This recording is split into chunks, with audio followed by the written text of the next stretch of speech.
Now, during this time, people were taking up celebrating, and they were together that day for the celebration. Now, the 121 were together in the upper room, and they were sitting together, and they heard something.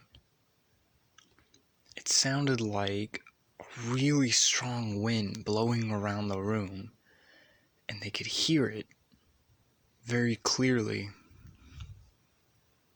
They were astonished, and then up above, it looked like there was fire. It was individual flames. And then the fire started to come down, and it was above the people's heads. And then the Holy Spirit empowered them all together, and they were filled with the Holy Spirit and started speaking. They were speaking in different languages. And the Holy Spirit was speaking through them. Now, in Jerusalem, in that area, there were Jewish men from different areas all over, and they had come to the city together. And then they heard, and they wanted to see what was happening, and they were astonished when they look up, and they heard people speaking in different languages. And he said, "That's my language," and different people were saying, "That's my language," and they're saying, "I understand that language." And they all were stunned, and they were trying to understand what this was. They said, "Hey, look, you're from a certain place, right? Isn't that the same language? Look, we grew up in different countries all over the place, and we speak different languages. What is this? And you're from a country you're from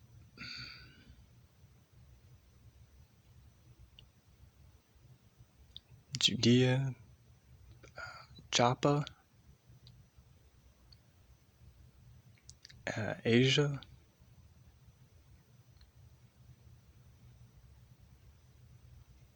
Egypt, the city of..." Others came here, and people from all over. We're all here together. Some of you are Jewish, some of you are Gentiles.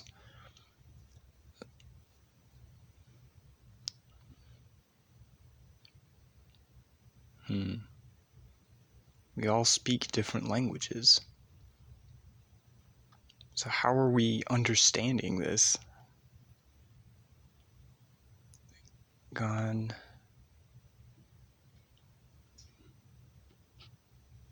So they were all staring. They were shocked and wondering how this could be, and they were all talking amongst themselves, saying, "What is this? What do you think?" Well, there were some men, and they said, "Hey, look, they've been drinking wine. They're wasted. Just forget it." Now, Peter, who was with the 11, they came over, and Peter looked out and said, "Hey, look, men of Jerusalem and from the Judea, listen to what I say. Give me your attention. You say we're drunk, but look, it's 9 o'clock in the morning. A long time ago, there was a prophecy, and God said that before now, I'd pour out my spirit on different people for them to speak. Some would see visions, And the old men would have dreams and revelations. And the men and the women would have power from God to speak. And the whole world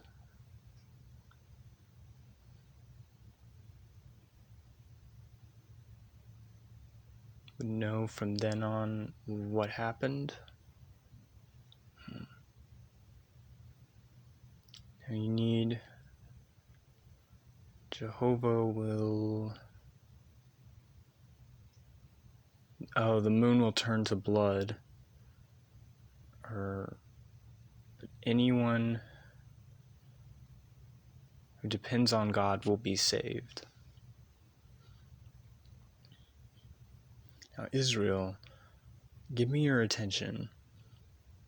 Now, God established a man and empowered him with the Holy Spirit to perform miracles. We saw it, we know. Who is this man? His name was Jesus, from the town of Nazareth.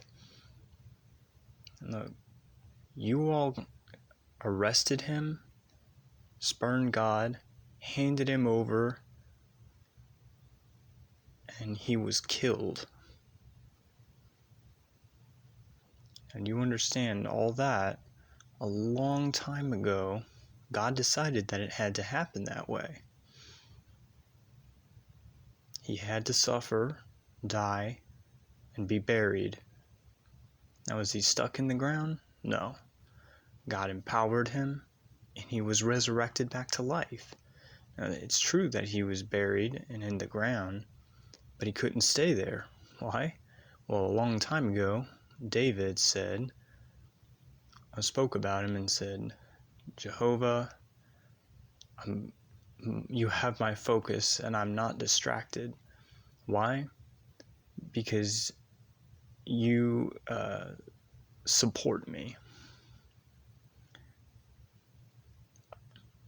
Never... I look to you. I'm happy and excited to speak, and my body. Why? Because I trust you, and you take care of me. Now, I know I'm going to die and be buried. Up till now, I have faith in you that my body will break apart. No, I trust you. I will continue living. You told me that. You will see and smile.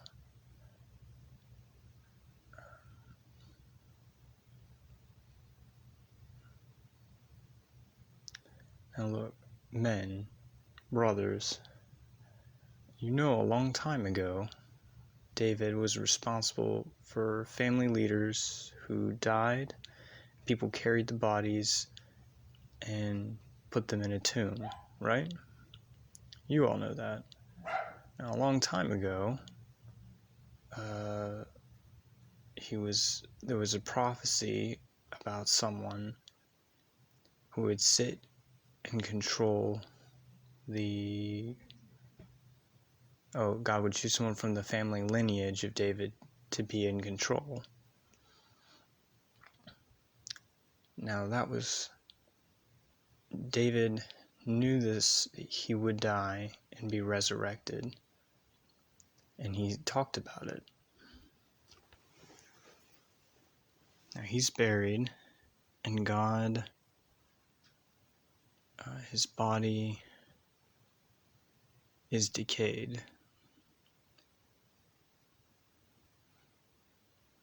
Wait, who is this person?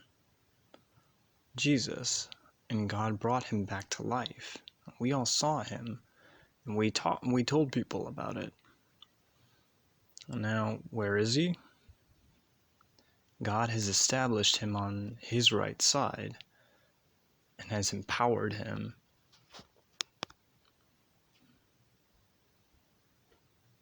he's arrived. They saw the miracles.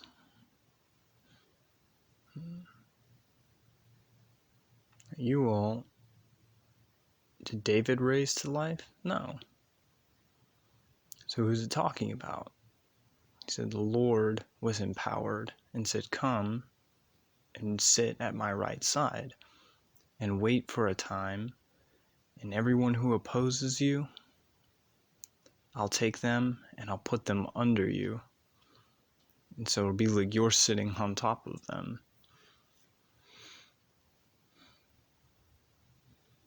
So, Israel, let me tell you, find the Lord Christ is who? Jesus. That same person that you had killed. Now, when he was finished saying this, all the people were deeply moved and they were repentant. And Peter, with the 11, when they saw the people said, look, Peter, brothers, what do we do? And Peter answered, he said,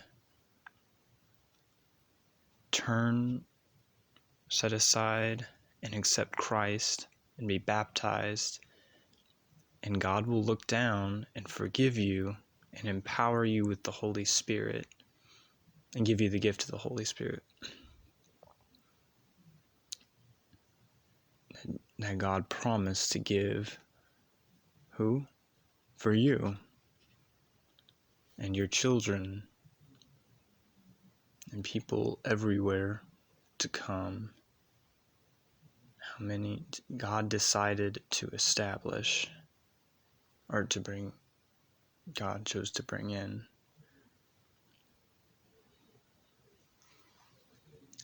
Now, the crowds needed to, Peter was speaking, and they accepted the baptism. And that day, many people joined, and altogether it was about 3,000. Now, the 12 were teaching, and the people were listening and gave them their full attention. And they shared and ate together and prayed together.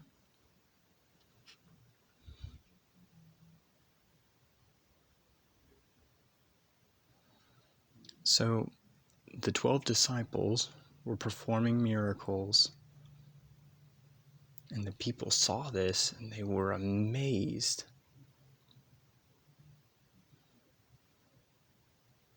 And the people were providing and sharing and giving to whoever had needed something, it would be provided for. And they would meet together in homes, and they would eat, and they were enjoyed. It was clear the happiness. Oh, and people praised God. And people in all of the areas saw this. Like, wow, that's cool. And every day, Jehovah was bringing more people in, and the group was growing and growing. And they were set free.